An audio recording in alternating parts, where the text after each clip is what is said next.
মাননীয় শচীন্দ্রনাথ সাহা, কারো দাদা, কারো কাকু, কারো জেঠু, মাথাভাঙার 11 নম্বর ওয়ার্ডে যে মাচা কমিটি আছে ব্রিজের, সেই মাচা কমিটির তরফ থেকে 84তম বর্ষে ওনাকে জানাচ্ছি আমরা উষ্ণ অভিনন্দন। পাশাপাশি আমরা এই শুভকামনা করছি যে শ্রী শচীন্দ্রনাথ সাহা মহাশয় শতায়ু হন এবং তার যে পারিবারিক এবং শারীরিক সমস্ত দিক থেকে উনি সমৃদ্ধ হন। উনি আমাদের মধ্যে, আমরা ওনাকে এভাবেই আরও পেতে চাই আগামী দিনগুলিতে। তাই আমাদের তরফ থেকে একটা ছোট্ট উষ্ণ অভিনন্দন।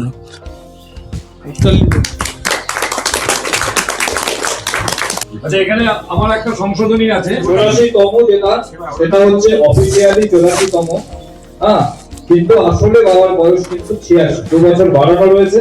বাবা শুরু থেকে আপত্তি করছিল যেটা অফিসিয়ালি আছে ওটাই থাকবে, সেই হিসাবেই আছে। কিন্তু বাবা আসলে আগামী 22 তারিখে 86 বছর বাবার পূর্ণ হবে। যেহেতু আমি কলকাতা বিমানে চলে যাবো, সেই জন্য অনুষ্ঠানটা আমরা 3 দিন আগে করে নিচ্ছি। একটু মিষ্টি মুখের জন্যে প্রীতি উপহার আমরা মাননীয় শ্রী শচীন্দ্রনাথ মহাশয়ের হাতে তুলে দিচ্ছি।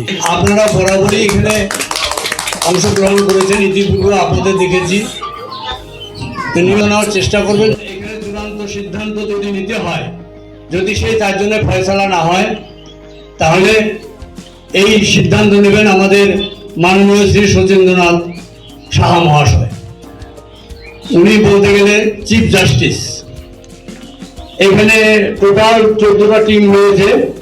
সেই 14টা টিমের মধ্যে আমি ঘোষণা করছি, খেলা তো নকআউট অকশন ব্রিজ খেলার উপলক্ষ মাননীয় সজেন্দ্র কুমার সাহা মহাশয়ের 86তম জন্মদিনে, যদিও ইতিপূর্বে বিভিন্ন জন্মদিনে এই একই আয়োজন হয়েছিল, সেটাকে ধারাবাহিকভাবে চলে আসছে। আমরা প্রতিযোগী হিসাবে, আমরা অংশগ্রহণকারী হিসাবে আমরা অভিনন্দন জানাই। পাশাপাশি যারা এটার যারা আয়োজন করেছেন তাদের অক্লান্ত পরিশ্রমের প্রতি আমরা কুর্নিশ জানাই। এই খেলাটা হবে অকশন ব্রিজ প্রতিযোগিতা। এই অকশন ব্রিজ প্রতিযোগিতায় স্বাভাবিকভাবে নকআউট সিস্টেমে হচ্ছে। ডিল হবে 16 ডিল, আর ফাইনালটা হবে 24 ডিল। পার্টিসিপেন্ট এখন পর্যন্ত দেখা যাচ্ছে মানে 14টা টিম হয়েছে। 14টা টিম মানে হলো 28 জন। কিন্তু এর মধ্যে থেকে এই 14 টিমে নকআউট করাটা খুবই অসুবিধা, কারণ 16 টিম হলে পরে স্বাভাবিকভাবে নকআউট সিস্টেমটা খুব ভালোভাবে রক্ষিত হয়। এখানে বাই হবে, সেই হাইয়েস্ট স্কোরার যারা, তারা কিন্তু সেখানে বাই পাবে। আজকের যে জন্মদিন পালন নিয়ে যে অনুষ্ঠানটা, এটা একটা অভিনব বিষয় এবং আমার কাছে অনুপ্রেরণার। কারণ একটা সময় একটা গান শুনেছিলাম, শুনিনি শুধু, সেটা খুব বিখ্যাত একটি গান মহিনের ঘোড়াগুলির, যে পৃথিবীটা নাকি ছোট হতে হতে বোকা বাক্সতে বন্দি। তো তখন থেকে ভেবেছিলাম যে একটা সামাজিক অবক্ষয় শুরু হয়েছে, সেখান থেকে সেটা আরও ত্বরান্বিত হয়ে আজকে পারিবারিক অবক্ষয়ের সন্ধিক্ষণে আমরা দাঁড়িয়ে আছি। সেইখানে দাঁড়িয়ে একটা পরিবার এবং তার সাথে বৃহৎ পরিবারকে একত্রিত করা এবং সবাইকে নিয়ে এরকম একটা জন্মদিন পালন করা, এবং সেখানে বয়োজ্যেষ্ঠর যে সবচেয়ে প্রিয় বিষয় সেইটাকে উৎসাহিত করা সবাইকে নিয়ে, এটা আমার কাছে অনুপ্রেরণাদায়ক বলে মনে হয়েছে। তো এইখানে একজন পার্টিসিপেন্ট আছেন, সেও এখানে খেলতে এসছেন। তো উনার মুখ থেকে আমি শুনতে চাইবো যে উনার কি ভাবনা এই বিষয়টা নিয়ে। আমি জয়ন্ত সাহা। আসলে তাস খেলাটায় তো আমি শুরুর দিক থেকে একেবারে ছিল না জীবনের অনেক পরে আর কি তাস খেলাটায় অংশগ্রহণ। তো যাই হোক আর কি, খেলতে খেলতে চলে আসা এখানে। তা প্রথমবার যখন খেলতে এলাম, দেখলাম কেমন করে যেন একেবারে প্রথম সেরা দল হয়ে গেলাম। তারপরে স্বাভাবিকভাবে উৎসাহ বাড়লো, যে মনে হলো যে এই ব্যাপারটা বোধহয় আমিও পারি। কিন্তু এখানে এসে যেটা আসলে এটা আলাদা ব্যাপার, যেটা বলা উচিত আসলে, এখানে যারা উদ্যোক্তা, মানে সঞ্জয়কে আমি ছোটবেলা থেকে অন্যরকমভাবে চিনি। তারপর একটু একটু গভীরে গিয়ে দেখলাম ও ভালো লেখক, ভালো বাচিক বক্তা। তারপরে আবার যখন পরিবারের ক্ষেত্রে দেখলাম, তখন সেটা বাবার একটা বিষয়কে এভাবে সম্মান দেওয়া। বেশিরভাগ বাড়িতেই যে আমার বাড়িতেই যেমন যদি বলি, তাস খেলা মানে একটা ভয়ানক বাজে ব্যাপার, কিন্তু অদ্ভুতভাবে আবার যখন প্রথমে প্রাইজ টাইজ পেয়ে গেলাম, তো ব্যাপারটা দেখলাম বাড়ির সবাই বেশ ওটা এনজয় করলো। তো এইবার যেমন সকালবেলা আসবো, যখন কালকের থেকেই প্রস্তুতি, কিন্তু মাছের ঝোল টোল খেয়ে যাবো, এবং সেইভাবে মাছের ঝোল ভাত খেয়ে আসলাম। অর্থাৎ পারিবারিকভাবে অ্যাকসেপ্টেন্স যখন তৈরি হয়, তখন একটা অন্যরকম বিষয় হয়। এবং সঞ্জয়দের বাড়িতে এসে সেটা খুব ভালোভাবে উপলব্ধি করি। বাড়ির সবাই মিলে এটাকে একেবারে বাচ্চা থেকে শুরু করে বুড়ো অবধি সবাই এটার মধ্যে মিলেমিশে একাকার হয়ে গেছে। এটা ভীষণ ভীষণ ভালো লাগে।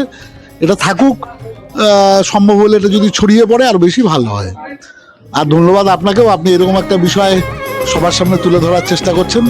আপনাকেও অনেক ধন্যবাদ, আপনার চ্যানেলকে ধন্যবাদ।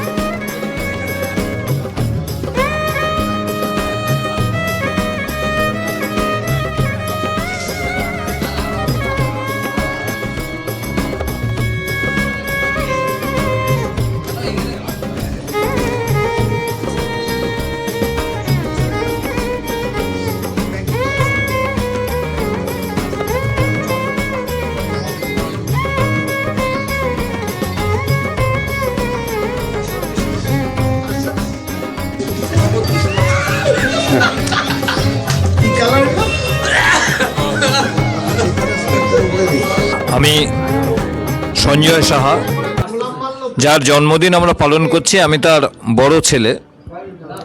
তো এর একটা শুরু রয়েছে, এর একটা প্রেক্ষাপট আছে। সেই প্রেক্ষাপটে যাওয়ার আগে এর কারণটা বলা দরকার, যে কেন এটা শুরু করলাম। আসলে আপনারা জানেন যে বাবা ছিলেন পেশায় প্রাথমিক বিদ্যালয়ের শিক্ষক, এবং ৮-এর দশকে যখন আমরা একটু একটু করে বড় হচ্ছি, সেই সময়টায় প্রাথমিক বিদ্যালয়ে বা শিক্ষকদেরই মায়না যথেষ্ট কম ছিল। ফলে সংসার চালানো, এবং আমরা 4 ভাই বোন, পিসি কাকা, সেই একান্নবর্তী সংসারটা চালানো বাবার পক্ষে হারকিউলিস না হলে সম্ভব ছিল না।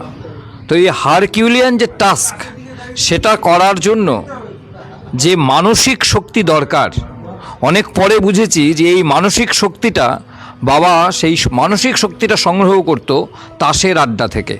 কখনো আশুতোষ ক্লাব, কখনো এমপ্লয়িজ ক্লাব, কখনো পাড়ায়ও দু একটা ঠেক একটা সময় ছিল। মন্টু কাকুকে নিয়ে ওই মন্টুসার দোকানের নিচে হাসপাতাল তৈরি হচ্ছে যে পরিবেশে সেই সময়ে। তো সবটা মিলিয়ে ছোটোবেলায় বাবাকে আমরা হয়তো বিকেলে পেতাম না কোনো দিনই। সেটার জন্য আমাদের অভিমান ছিল, রাগ ছিল, দুঃখ ছিল। কিন্তু যত বড় হয়েছি তত বুঝেছি যে আসলে ওখান থেকে অক্সিজেনটা পেত বলেই আমাদেরকে বাবা সেই অক্সিজেনটা দিতে পারতো, সেই পুষ্টিটা দিতে পারতো, সেই শক্তিটা দিতে পারতো, যাতে আমরা একটু একটু করে বেড়ে উঠতে পারি। ফলে আজকে আমরা 4 ভাই বোন, আমরা মোটামুটিভাবে কিন্তু সমাজে কিছুটা হলেও প্রতিষ্ঠিত।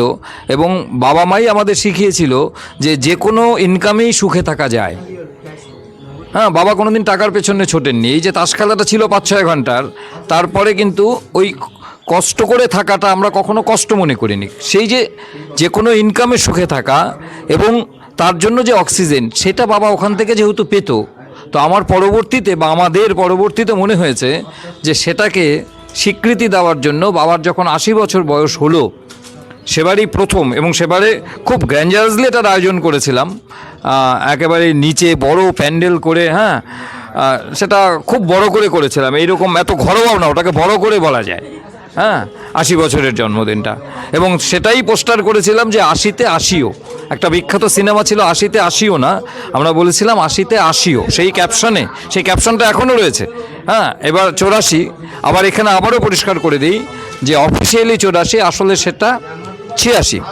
তো এইভাবে করেই চলছে, এবং আমরা চাই এটা শতবর্ষব্যাপী চলুক বা আরও চলতেই থাক। যদিও সমস্যা হচ্ছে ব্রিজ খেলার লোক কমে যাচ্ছে। এটা তো যথেষ্ট ইয়ের খেলা, যথেষ্ট কঠিন খেলা। এবং আরেকটা ইনফরমেশন আমার দিতে ভালো লাগবে, কালকেই আমার অঙ্কের স্যার বলছিলেন যে আসলে এই ব্রিজ খেলা থেকেই বা এই তাস খেলা থেকেই ম্যাথসের যে বিখ্যাত একটা থিওরি রয়েছে লস অফ প্রবাবিলিটি, সম্ভাব্য তত্ত্ব, এই সম্ভাব্য তত্ত্ব গড়ে উঠেছিল এই তাস খেলা থেকে। তো যাই হোক, এগুলো তো কেতাবি কথা। তো আমরা পারিবারিকভাবে সবাই একসাথে থাকতে চাই একটা দিন বাবার জন্মদিন উপলক্ষে, যে বাবার সাথে আছি, বাবার আনন্দের সাথে রয়েছি, বাবার বিষাদের সাথে রয়েছি, পারিবারিকভাবে আমরা অটুট রয়েছি, সেইটা বোঝানোর। এবং সেটাকে যদি আপনার দর্শকরা যদি বিজ্ঞাপন ভাবে তাতেও আমার কিচ্ছু যায় আসে না, আপনারা বিজ্ঞাপন করে হলেও একটা দিন বাবার সাথে থাকুন সবাই, এটাই বার্তা। হ্যাঁ হ্যাঁ হ্যাঁ হ্যাঁ হ্যাঁ, এই আর কি। অনুপ্রেরণা বেশি বলবো না, শব্দটা ক্লিশে হয়ে গেছে। হ্যাঁ, মানুষ ভালো থাকুক। হ্যাঁ, আমি মেজো ছেলে শান্তনু সাহা, আমি কর্মসূত্রে এখন শিলিগুড়িতেই থাকি। তো এই বাবার এই অনুষ্ঠানটা উপলক্ষে এসেছি।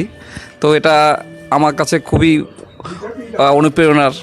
বাবুকে আমরা হাসি খুশি দেখতে চাই, এইভাবেই আমরা প্রতি বছর করতে চাই, এটুকুই বলতে চাই। আমি বাবার ছোট ছেলে শরীদকান্তি সাহা, আমি একটা মাল্টি ন্যাশনাল কোম্পানিতে আছি। আমারও খুব ভালো লাগে এই দিনটা উদযাপনের জন্য। আমি রবিবার নর্মালি বাড়িতে থাকতেই পারি না, আমার রবিবার বেশি কাজ থাকে। তো আমি এই দিনটাতে পুরো উদযাপন করি এবং আমার ব্রাঞ্চ ম্যানেজার, আমার পুরো টিম, আমরা সবাই এখানেই থাকি এবং হই হই করে পালন করি। এভাবেই 100 বছর পালন করতে চাই আমরা সবাই মিলে বাবার জন্মদিন।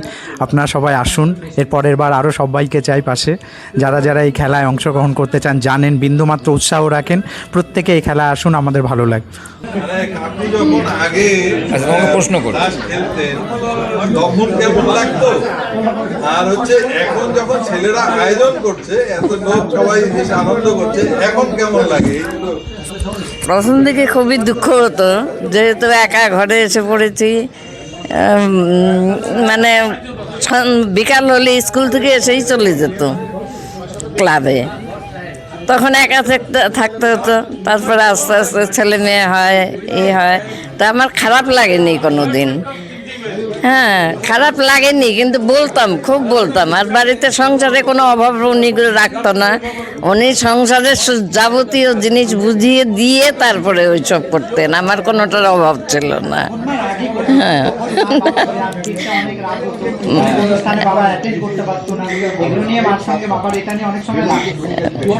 সে অবশ্য টুকিটাকি হবেই। হ্যাঁ, তবে এখন খুবই ভালো লাগছে আর কি, যে একটা মনের শান্তি তো চাই, মনের আনন্দ চাই, সে আনন্দটা উনি ওই দিক থেকে পেয়ে আসে। যাই হোক, ভালোই লাগে আর কি।